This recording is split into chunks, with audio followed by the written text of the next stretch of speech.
babae. May gusto lang akong clarify. So ito na nga. I left America because I need to bury my husband, Ninoy Aquino. Akala ko nga tapos na tong dream niyang Philippine freedom. But this is what I've witnessed. Ang drama, di ba? Now I'm here in front of you, not to mourn for my husband, but as a president of a free people. Kaya't salamat naman sa inyong suporta at tiwala sa akin. In burying Ninoy Aquino, a whole nation honored him. Grabe, super daming tao sa libing. A nation in shame recovered its own. A country that had lost faith in its future found it in a faithless and brazen act of murder, na para bang nasa teleserye. In giving, we receive. In losing, we find. And out of defeat, we snatch our victory. Kumbaga, bawiin ang ninakaw. For the nation, Ninoy became the passing sacrifice that answered their prayers for freedom. All my Filipinos, now this is my sign. Listen, look, listen, and learn. The president turned dictator and traitor to his own suspended. Suspended? The Constitution and shut down the Congress that was much like this one before, which is, I am honored to speak. Ay nako, ang dami kong problema. Dami kong grrr. Dami yung grrr. He detained my husband along with thousands of other senators, publishers, and anyone who had spoken for the democracy. Nakulong. Parang sardinas. His death was my country's resurrection and the courage and faith by which alone they could be free. Again, kaya laban lang. That dictator had called him a nobody. Eh, sino ba siya? 2 million people threw aside their passivity. Fear and escorted him to his grave. Ano daw? If you all are serious to me, put my picture on a profile picture in your Facebook account, so I know that I am your president.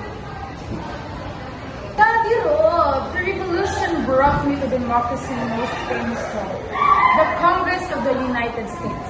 United States? Kemi lang, B. Papunta na tayo sa exciting part. The task had fallen on my shoulder to continue offering democratic alternatives to our people.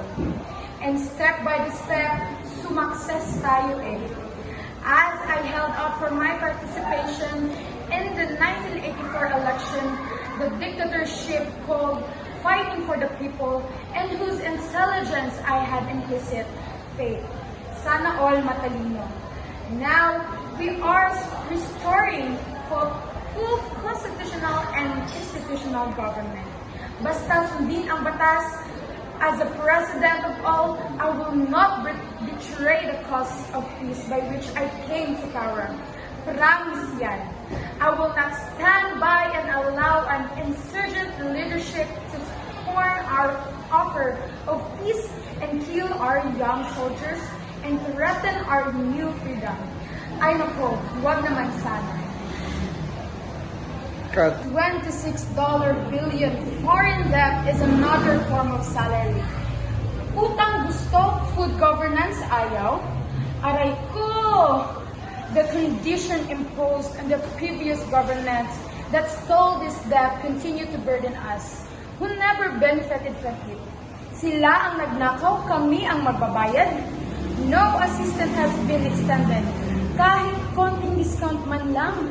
My dialogue with President Reagan aimed to strengthen our friendship, hopefully leads us to positive result. Sana all friends with Americans. We face a communist insurgency, fueled by economic deterioration. Hay nako, problema ko mo. Half our export earnings, $2 billion out of $4 billion, must pay interest and a debt of whole benefit the Filipino people never receive.